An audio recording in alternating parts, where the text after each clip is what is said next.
नमस्कार विद्यार्थी मित्रांनो, आपण अभ्यासत आहोत चॅप्टर 2 रियल नंबर्स. त्यामधला प्रॅक्टिस सेट 2.3 आपण अभ्यासत आहोत. त्यातला question number 7, multiply and write the answer in the simplest form. Multiply करायचं आहे आणि सिम्पलेस्ट फॉर्म मध्ये आन्सर काढायचा आहे. मग आता आपण काय करायचं आहे, तर हे जे √12 आहे त्याला सिंपल फॉर्म मध्ये कन्वर्ट करायचं. तर √12 म्हणजेच त्याचे फॅक्टर पाडायचे 12 चे. त्याला एक फॅक्टर करायला पाहिजे, स्क्वेअर फॅक्टर असला पाहिजे. म्हणजे 4 × 3 बरोबर. 4 काय आहे, स्क्वेअर आहे 2चा. आता याचे 12 चे 6 × 2 करायचे नाही, त्याचे आपल्याला उपयोग नाही. त्याच्यातला एक फॅक्टर जो आहे तो स्क्वेअर पाहिजे. इंटू 18 चे फॅक्टर काय येतील, 9 × 2. 9 हा स्क्वेअर आहे, म्हणजे स्क्वेअर एक नंबर त्यातला स्क्वेअर आपण निवडायचा आहे. 3 √4, 4 म्हणजे 2 चा स्क्वेअर आहे, इंटू 3 इंटू 9 हा कोणाचा स्क्वेअर आहे, 3 चा स्क्वेअर आहे, इंटू 2. मग आता कोणता नंबर बाहेर येईल, 2 बाहेर येतील. इथे कोणता नंबर बाहेर येईल, 3 बाहेर.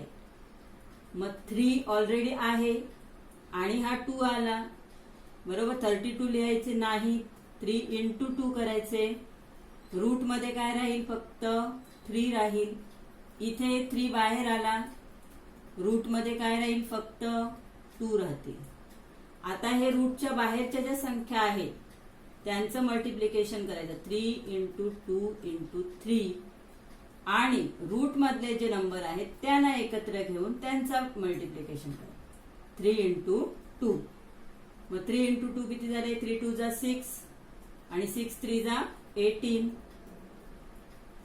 रूट मध्ये काय राहतील, 3 × 2 6 इक्वल टू 18 √6. हे त्याचा आन्सर आहे. आता त्याप्रमाणेच हे पहा, इक्वल टू 3 × √12. √12 चे फॅक्टर्स काय येणार, 4 × 3 इंटू 7 √15. आता √15 चे काही फॅक्टर पडत नाही. 5 × 3 फक्त फॅक्टर आहेत त्याचे. त्यातला 5 पण स्क्वेअर नाहीये आणि 3 पण स्क्वेअर नाही. त्यामुळे 15 ला ऍज इट इज तसंच ठेवायचं आहे. इक्वल टू 3 √4 कितीचा स्क्वेअर आहे, 2 चा, इंटू 3 इंटू 7 √15 इक्वल टू. आता 2 काय होतील, बाहेर येतील. 3 ऑलरेडी आहे, 2 पण बाहेर आला.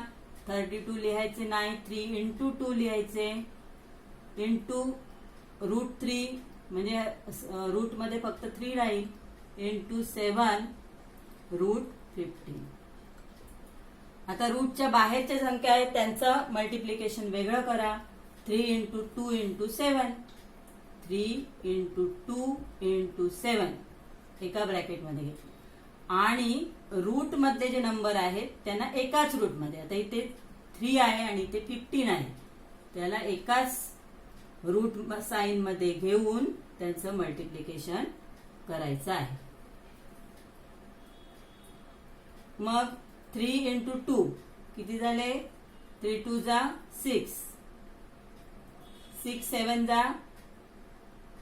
42 आणि 15 × 3 = 45.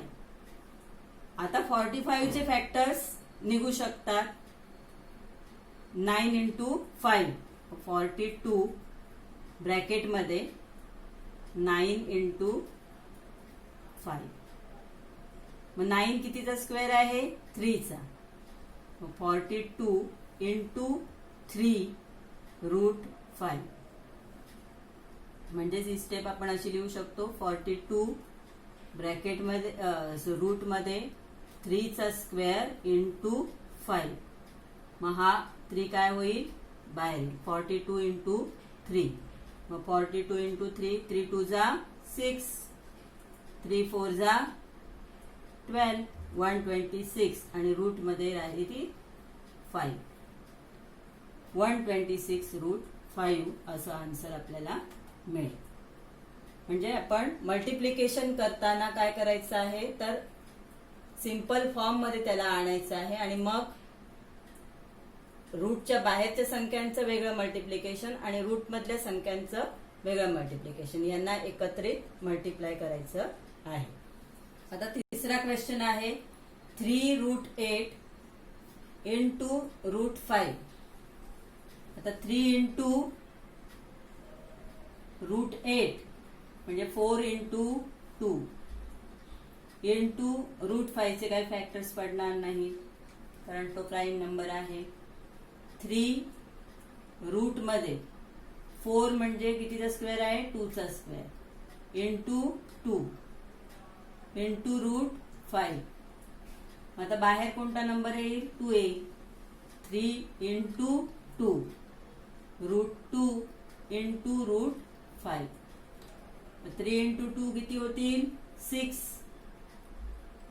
6 रूट 2 इंटू रूट 5. आता इथे 6 आहे इथे काही दिसत नाही म्हणजे 1 आहे. 6 इंटू 1 आणि रूट मध्ये या दोन्ही नंबर जे आहेत त्यांना रूट मध्ये घेऊन त्यांचं मल्टिप्लिकेशन करायचं. 2 into 5 equal to 6 into 1 6 2 into 5 10. इथे आपण नंबर सोपा आहे. इथे रूट मध्ये 8 आहे इथे पण रूट मध्ये 8 आहे. मग 5 इंटू याच्या बाहेरचा नंबर आहे 2 याला एकत्र घेऊ इंटू रूट मध्ये 8 into 8 equal to 5 into 10 5 into 2 10 आणि रूट 8 इंटू रूट मध्ये 8 इंटू 8 आहे म्हणजे 8 चा काय झाला स्क्वेअर झाला. म्हणजेच हा 8 काय होईल आपला बाहेर येईल. ऑलरेडी बाहेर कोण आहेत 10 आहेतच आणि हा 8 पण बाहेर आला म्हणजे 108 लिहायची नाहीत. मध्ये काय करायचं मल्टिप्लाय करायचं. 10 इंटू 8 80 काय होईल आन्सर आपलं येईल. असं आपण त्याला सिम्प्लिफाय करायचं आहे. तर क्वेश्चन नंबर 8 आहे divide and write the answer in simplest form.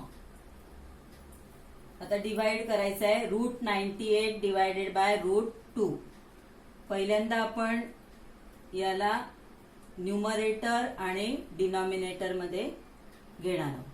Numerator काय येईल रूट 98 पहिली संख्या न्यूमरेटर आणि दुसरी संख्या डिनॉमिनेटर. त्यानंतर या दोघांनाही एकाच रूट मध्ये घ्यायचं आहे. 98/2 इक्वल टू 98 म्हणजे 49 इंटू 2 अपॉन 2. मग 2 आणि हे न्यूमरेटर मध्ये 2 कॅन्सल झाले. राहिले किती 49 रूट 49. रूट 49 इक्वल टू काय येणार रूट 49 कितीचा स्क्वेअर आहे 7 चा स्क्वेअर आहे म्हणून काय येणार याचा आन्सर 7 येईल. आता इथे पण तीच प्रोसेस आपल्याला करायची आहे. पहिली संख्या numerator root 125 upon root 50 equal to दोघांनाही एकाच रूट मध्ये घेऊ आपण 125 अपॉन 50. आता याचे फॅक्टर्स आपल्याला माहिती आहे 25 इंटू 5 आणि इथे 25 इंटू 2 50. आता कोण कॅन्सल होतील सेम नंबर आहे अंशात आणि छेदात तो कॅन्सल होईल. 25 कॅन्सल झाले राहिले 5/2 रूट 5/2 हे त्याचा आन्सर आहे. सोपं एकदम आहे. तर क्वेश्चन नंबर 8 मधला तिसरा क्वेश्चन आहे रूट 54 डिवायडेड बाय रूट 27. पहिली स्टेप आपली काय आहे पहिली संख्या न्यूमरेटर दुसरी संख्या डिनॉमिनेटर. त्यानंतर दोघांनाही एकाच रूट मध्ये घ्यायचं आहे. 54 अपॉन 27 इक्वल टू, आता हे 27च्या टेबल मध्ये आहे. 27 2 जा 54, मग 27 इंटू 2 अपॉन 27, म्हणजे अंशातले आणि छेदातले 27 कॅन्सल झाले, म्हणजे आन्सर काय राहिलं आपलं √2. तसंच आता इथे आपल्याला पहिली संख्या न्यूमरेटर घ्यायची √310 अपॉन दुसरी संख्या डिनॉमिनेटर आहे. दोघांनाही एकाच रूट मध्ये घ्या. 310 अपॉन 5. आता याला भाग लावा. 310 डिवायडेड बाय 5, 5 6 जा 30, 1 राहिला, 3 5 2 जा 10, 62 आले इक्वल टू √62. तर √62 चे काही फॅक्टर पडत नाही. फॅक्टर पडतात म्हणजे 31 इंटू 2 पडतात, पण 31 पण स्क्वेअर नाही, 2 पण स्क्वेअर नाही, त्यामुळे त्याला तसंच राहू द्यायचं. √62 हे त्याचा सिम्पलेस्ट फॉर्म आहे. प्रश्न 9 आहे, रॅशनलाइज द डिनॉमिनेटर. आता इथे जो डिनॉमिनेटर आहे तो इरॅशनल आहे, त्याला आपल्याला काय करायचं आहे, रॅशनल करायचं आहे. तर त्यासाठी आपल्याला इरॅशनल नंबर जो आहे त्यानेच पुन्हा मल्टिप्लाय करायचं आहे. 3 अपॉन √5. आता अंशाला आणि छेदाला दोघांनाही मल्टिप्लाय करायचं इंटू √5. 3 इंटू √5 15 करायचे नाही, 3√5. आणि हे 5 इंटू 5 आहे, म्हणजे रूट मध्ये 5 एकाच रूट मध्ये त्याला आपण लिहू 5 इंटू 5, 3√5 अपॉन √5 इंटू 5 म्हणजे 5चा काय झाला, स्क्वेअर झाला. स्क्वेअर झाल्यानंतर हा नंबर काय होतो, रूटच्या बाहेर येतो. आपली बरीच उदाहरणं झाली आहेत या प्रकारची. 3√5 अपॉन 5. आता हा झाला रॅशनलाइज नंबर. ह्याला डिनॉमिनेटर रॅशनलाइज करणे असं म्हणतात. तसं आता इथे आहे 1 अपॉन √14. तर √14 चे काही फॅक्टर्स पडत नाही, म्हणजे त्याचं सिंपल फॉर्म आणखीन नाहीये. तेव्हा √14 नेच काय करायचं, न्यूमरेटर आणि डिनॉमिनेटरला मल्टिप्लाय करायचं. 1 अपॉन √14 हा न्यूमरेटर आहे, हा डिनॉमिनेटर आहे. याला पुन्हा कशाने गुणायचं, √14 नेच मल्टिप्लाय करायचं इंटू √14. मग 1 √14, 1 लिहायची आवश्यकता नसते, म्हणून √14 upon 14 into 14 equal to √14 upon √14चा काय झाला, स्क्वेअर झाला. 14 इंटू 14 म्हणजे 14चा स्क्वेअर. आता 14 हा नंबर काय होईल, रूटच्या बाहेर येईल. √14 अपॉन 14 म्हणजे रूट साइन निघून जाईल, म्हणजेच हा काय झाला, रॅशनलाइज नंबर झाला. हा काय आहे, इरॅशनल नंबर आहे, आणि हा झाला रॅशनल नंबर. तिसरं एक्झाम्पल सुद्धा त्याच टाईपचं आहे. 5 अपॉन √7. 5 न्यूमरेटर आहे, √7 डिनॉमिनेटर आहे. आता डिनॉमिनेटर रॅशनलाइज करायचं आहे, म्हणून आपण √7 नेच न्यूमरेटरला आणि डिनॉमिनेटरला मल्टिप्लाय करायचं आहे. Equal to 5√7.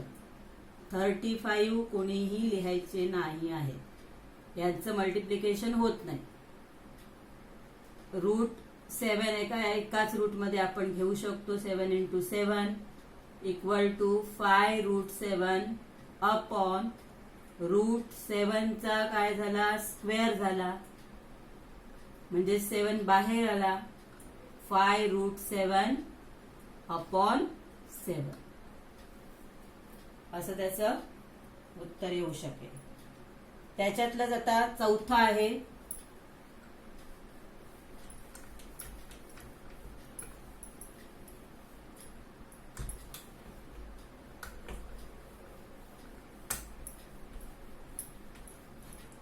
चौथं एक्झाम्पल आहे 6/9√3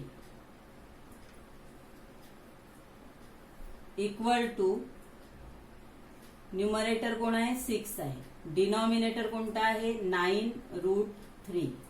मग आता याच्यामध्ये 9√3 ने मल्टिप्लाय नाही करायचं, कारण 9 हे रूटच्या बाहेर आहे. रूट मध्ये कोणता नंबर आहे 3 आहे, √3 आहे.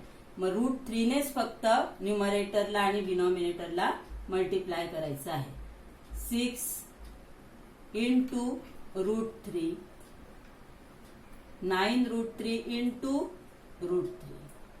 मग 6 इंटू √3 6√3 18 नाही लिहायचे.